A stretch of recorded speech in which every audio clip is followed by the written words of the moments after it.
Dear student, আশা করি তোমরা সবাই ভালো আছো। অন্বেষা ম্যাথ আড্ডা ইউটিউব চ্যানেল থেকে সবাইকে আন্তরিকভাবে শুভেচ্ছা ও অভিনন্দন জানিয়ে শুরু করছি আমাদের আজকের লেকচার।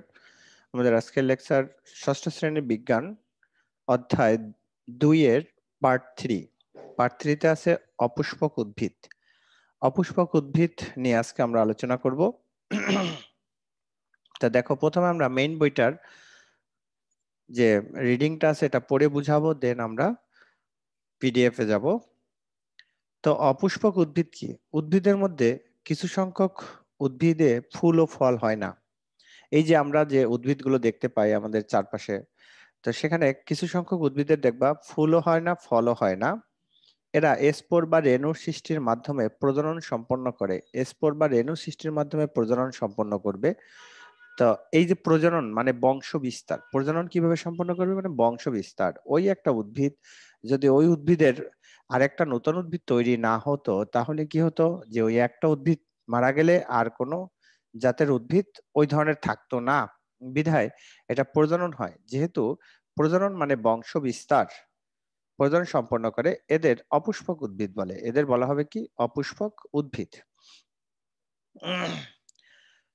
এদের অনেকের দেহকে মূল, কাণ্ড, তারপর পাতা বিভক্ত করা যায় না। এদের অনেকের কি করতে হবে, কি করা যাবে না? মূল, কাণ্ড, পাতায় বিভক্ত করা যাবে না।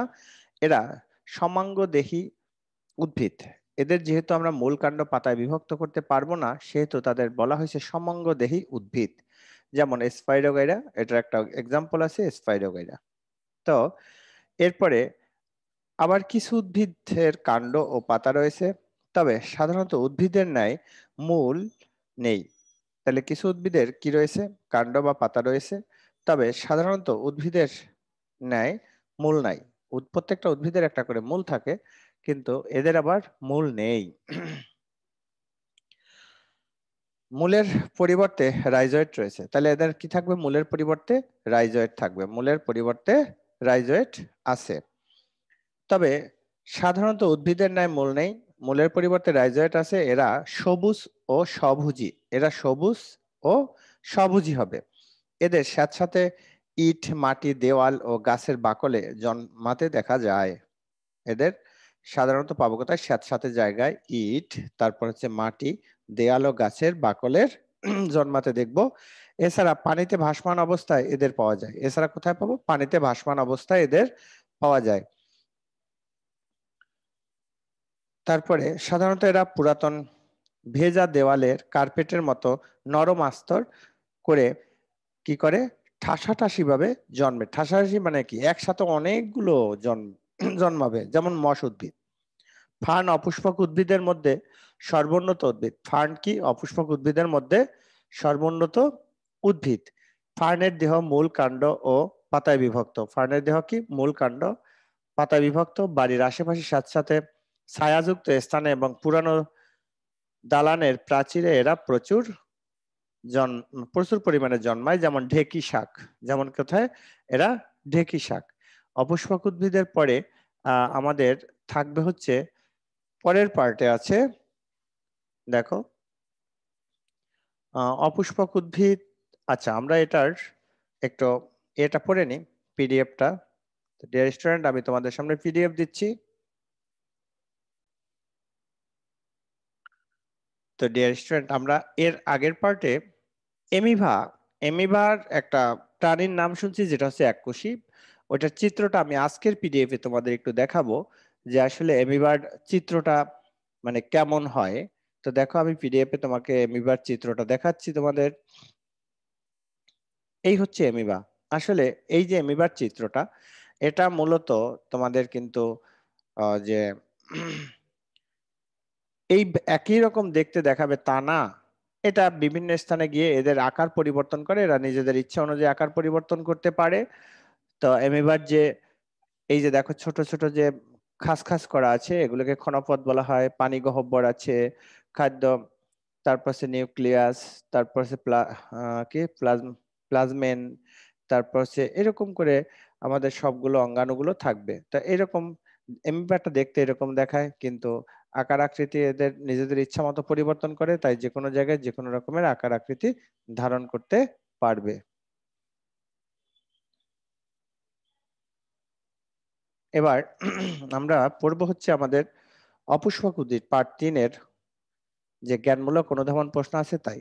অপুষ্পক উদ্ভিদ কাকে বলে? যেসব উদ্ভিদের মূল ও ফুল ও ফল হয় না তাদের অপুষ্পক উদ্ভিদ বলে। সমাঙ্গ উদ্ভিদ কাকে বলে? যেসব উদ্ভিদের দেহে মূল কাণ্ড পাতায় ভাগ করা যায় না তাদেরকে সমাঙ্গ উদ্ভিদ বলে। অপুষ্পক উদ্ভিদ কিসের মাধ্যমে প্রজনন সম্পন্ন করে? অপুষ্পক উদ্ভিদ স্পোর বা রেণুর মাধ্যমে প্রজনন সম্পন্ন করে। 30 নম্বর প্রশ্ন আছে সমাঙ্গ উদ্ভিদ কি অথবা সমাঙ্গ দেহী উদ্ভিদ কি?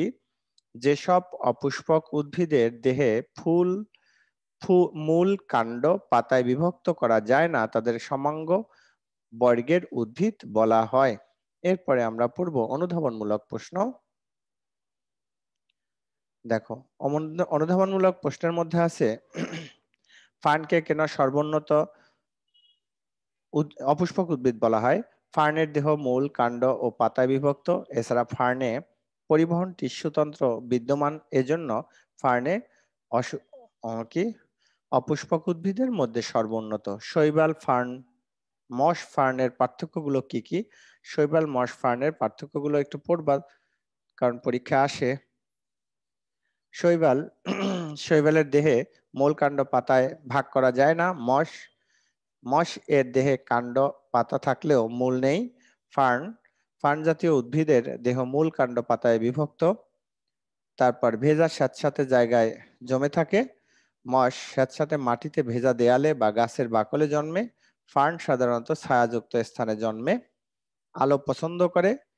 তারপর হচ্ছে মশ আলো পছন্দ করে না, আর এরা সাধারণত ছায়া থাকতে পছন্দ করে। স্পাইরোগেরা ও কোলেরেলা শৈবালের উদাহরণ।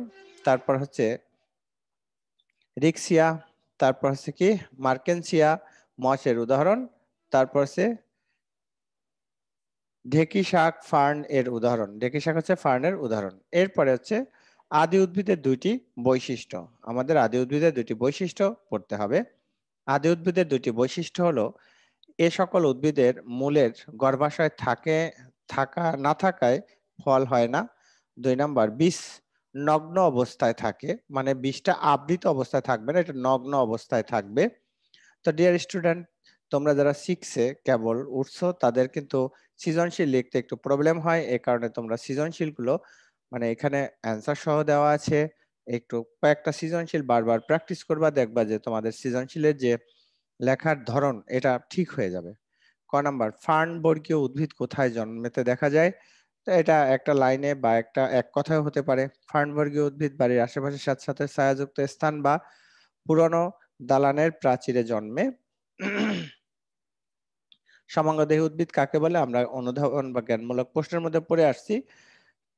তারপরে দেখেন, এরপর হচ্ছে গ নাম্বার, চিত্র এ ও চিত্র বি এর পার্থক্য।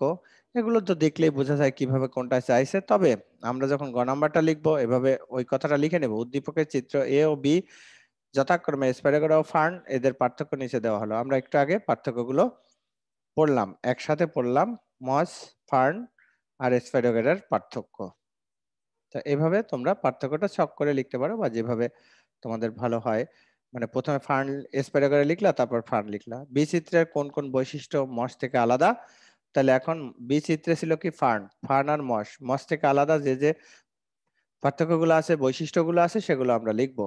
তো এখানে দেখো, প্রথম একটা প্যারা হলো চিত্রে বি হলো ফার্ন বা যা মস থেকে অনেক বৈশিষ্ট্যের কারণে আলাদা। নিচে ফার্ন ও মসের আলাদা বৈশিষ্ট্যগুলো আলোচনা করা হলো। এখন তোমাকে কিন্তু মসের বৈশিষ্ট্যটাও লিখতে হবে, ফার্নের বৈশিষ্ট্য লিখতে হবে, কারণ তুলনামূলক আলোচনা করে দিলে তোমার অ্যান্সারটা সুন্দর হবে।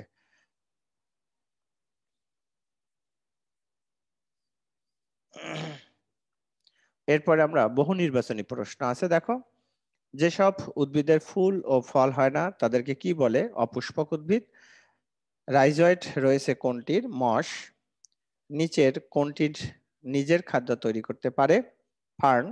সমাঙ্গ উদ্ভিদ কয় প্রকার? 2 প্রকার। দেহে মূল ও কাণ্ড পাতায় বিভক্ত নিচের কোন উদ্ভিদ? ঢেকি শাক।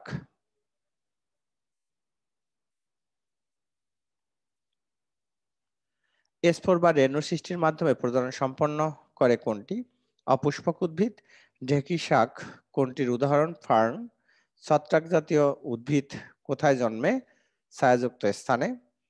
স্বভোজী জীব কোনটি? শৈবাল। কোন উদ্ভিদের ফুল ও ফল হয় না? ঢেঁকি শাক।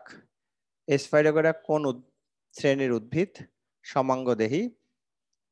সমাঙ্গদেহী উদ্ভিদ কোনটি? স্পাইরোগাইরা।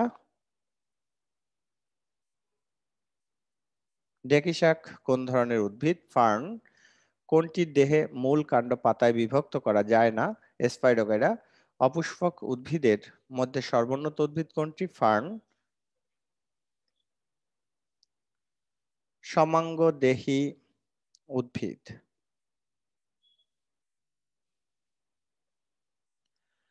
স্পাইরোগাইরা, ফার্ন, নিচের কোনটি? এটা হচ্ছে 1 নাম্বার। সমাঙ্গদেহী উদ্ভিদ হচ্ছে স্পাইরোগাইরা। অপশন এ মানে ক নাম্বারটা উত্তর। মশবর্গ উদ্ভিদের কি কি থাকে? কাণ্ড, পাতা আছে, মূল নেই, রাইজোয়েট আছে। হ্যাঁ, এটা তিনটাই উত্তর, অর্থাৎ ঘ নাম্বারটা। 59-60 উপরে যে চিত্রটা আছে তার চিত্র হচ্ছে শৈবালের চিত্র, অর্থাৎ ক নাম্বার। চিত্রের উদ্ভিদের ক্ষেত্রে প্রযোজ্য কোনটা হবে? অর্থাৎ এরা সবুজ ও স্বভোজী। তো ডিয়ার স্টুডেন্ট, এই ছিল আমাদের 3 নাম্বার লেকচারের মূল বইয়ের আলোচনা এবং পিডিএফ থেকে জ্ঞানমূলক অনুধাবন, সৃজনশীল এমসিকিউ। তো তোমরা যদি আমাদের এই যে ক্লাসগুলো ফলো করো তাহলে আশা করি তোমাদের আহ, মানে অনেক অনেক উপকার হবে। কারণ আমরা যেহেতু সিরিয়াল বাই সিরিয়াল দিচ্ছি এবং এটা তোমাদের পরীক্ষার জন্য খুব গুরুত্বপূর্ণ একটা মাধ্যম হবে। পরীক্ষার আগে এগুলো তোমরা সলভ করলে দেখবো অনেক প্রশ্ন কমন পড়ে যায়।